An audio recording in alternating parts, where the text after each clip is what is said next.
Welcome to week 2 of playing Minecraft every day for a year. We start over at day 8. I knew I was going to need my new baby villagers to grow up soon, so prior to recording today, I spent a little bit of time AFK in-game to allow time to pass for things like more breeding and villager growth. This meant I could get into trading sticks with my new Fletcher villagers before moving on to bows and crossbows to get them to level up as quickly as possible. This, followed by a round of fiery cleansing, allowed the jobs to be taken up by fresh new workers for trading. To allow time for jobs to be taken up, I took a break from my important work to do a little enchanting, and then gathered some dirt to fill in some more holes around my farming area. I did some more stick trades and made sure to make regular trips to the automatic melon and pumpkin farm and use the proceeds to get more emeralds from the farmers. At one point, I had over 4 stacks of emeralds. I did a little trading with my librarians before returning to my grisly mission. I did a bunch of trading and burning and trading and burning, all to no avail. The tipped arrow still eludes me. To finish the day, I decided to do some nice relaxing fishing. And while doing so, a wandering trader visited me who sold me some lovely drip leaf.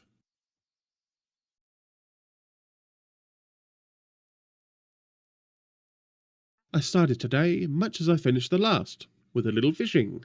I was quickly interrupted by a drowned throwing a trident at me, and with the possibility of getting the most fun weapon in the game, I went to go kill him. Unfortunately, no trident drop this time.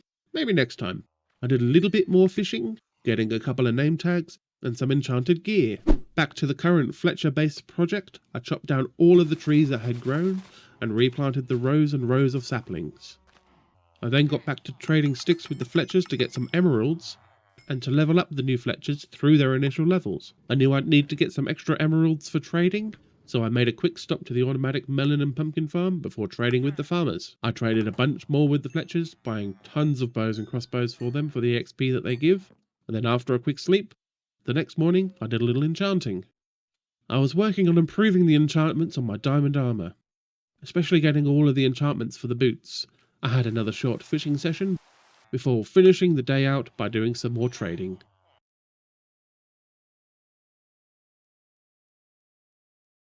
I'm playing Minecraft every day for a year. This is day 10. If you've been following along for a while now, then you'll know that every Friday I stream on Twitch. Now last week I tried to do a minimal setup so I'd have nice clean footage saved for making videos, but I wasn't happy with the feel of the live video. So this week I've added a simple overlay and my camera back in.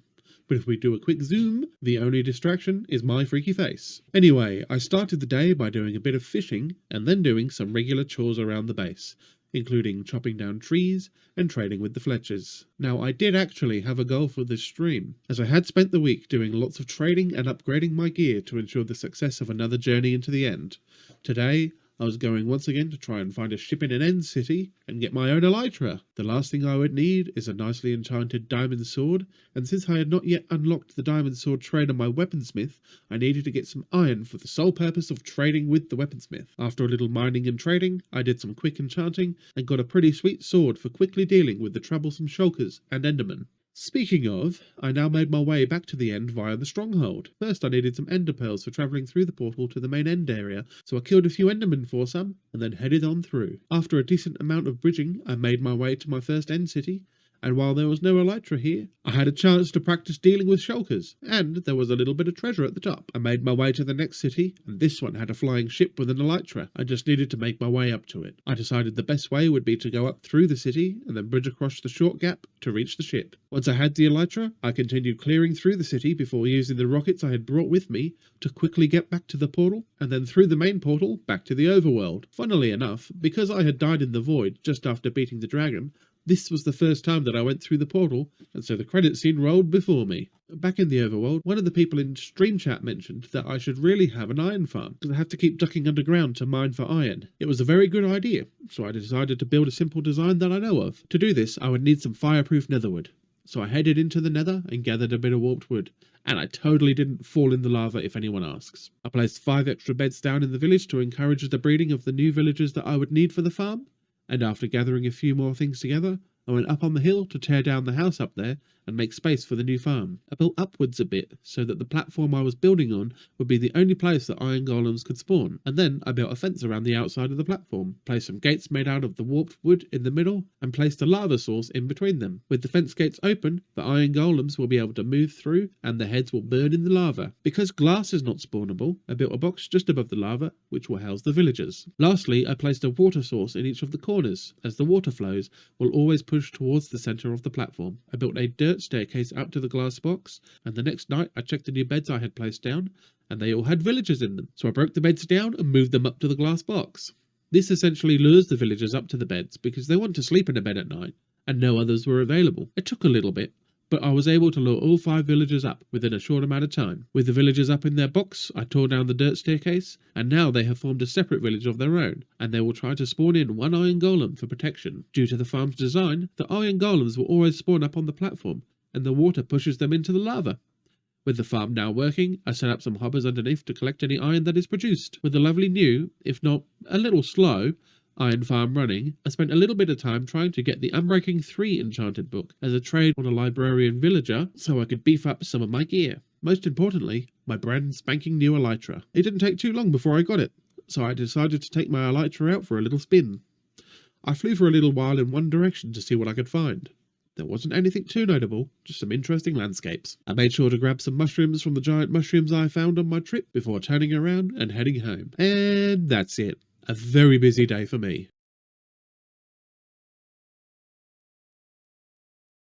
Yesterday, whilst I was live, I came up with an idea to help with progression, which was to make a bunch of automatic farms over the next week or so. With the goal of making a new farm almost every day, I decided to start with a very useful one, the creeper farm. Super useful for making lots of rockets, and when I need it, TNT.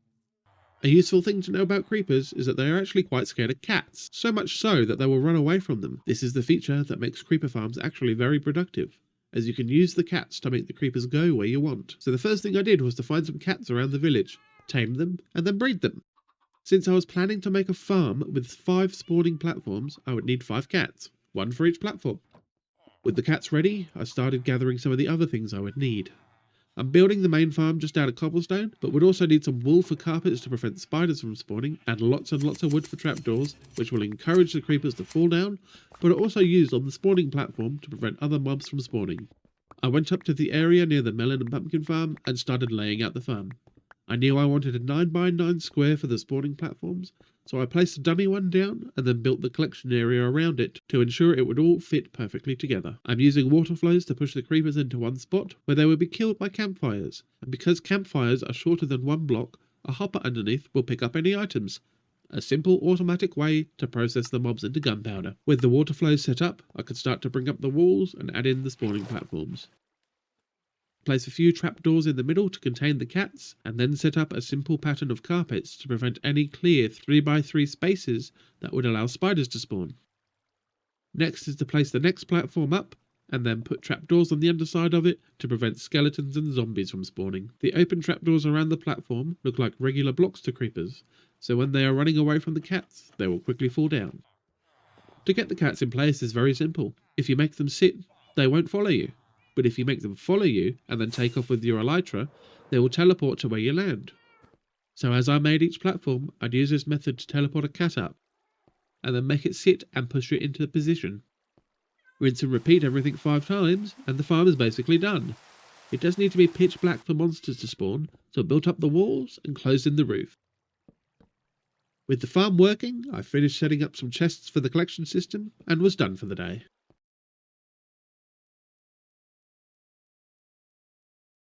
Continuing the theme of building a bunch of farms, I started the day by clearing out a chunk of space for the complementary farm to the gunpowder farm, the sugarcane farm. It goes well with gunpowder because with both farms, you can always have a full supply of rockets at the ready. After gathering some of the components I'll need, I started laying out the farm. First I placed down where the collection system will go, before building up the area for holding water, and then where the sugarcane will grow. With the water in place, I could plant the sugarcane. I then built up behind the sugarcane to place down the pistons that will break anything that grows above the base of the plants. Observers just on top of the pistons detect growth, and a little bit of redstone dust behind activates the pistons when the observers sense a plant getting bigger. The collection system is pretty simple. A chest with hoppers running into it, a rail track with some powered rails that runs over the hoppers, allows the hopper minecart to pick up the broken sugarcane and deposit it into the chest. Rinse and repeat a couple of times, and the farm is pretty much done. Instead of separate chests, I ran a line of hoppers down to the first to keep everything together. And the farm is done. Free sugarcane for life.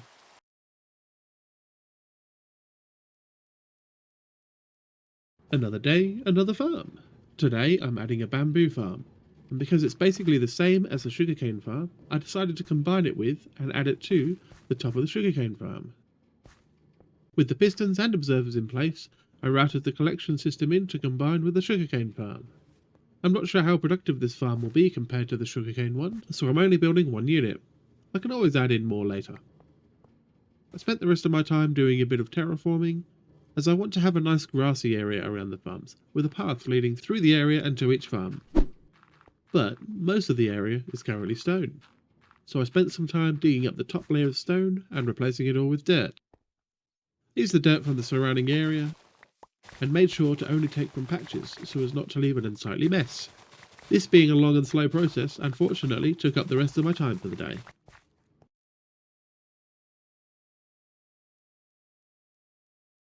I continued on with the terraforming project, making sure to go behind and around the farms I have already built, and I turned the hillside behind the village into dirt as well.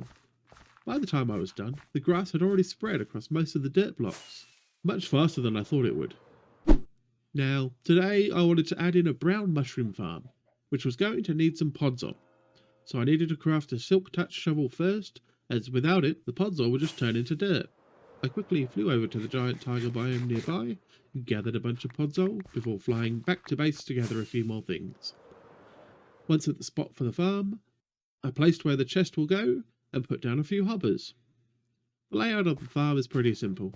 There's a couple of 4x4 podzol platforms, with rows above and below on each side with the seed mushrooms on. Some glass around the front and back help keep things contained. A trapdoor on top of the hoppers keep the mushrooms from flowing away. Some water contained by the trapdoors in the back will provide a water flow to break new mushrooms and push them towards the hoppers. A redstone signal in the form of a redstone torch tower will open and close the trapdoors to allow mushrooms to grow and then be collected.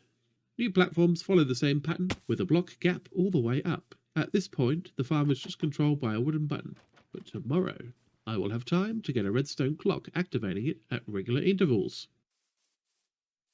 I'd love to hear your thoughts in the comment section below, and thanks for watching. Hit like and subscribe to help my channel grow.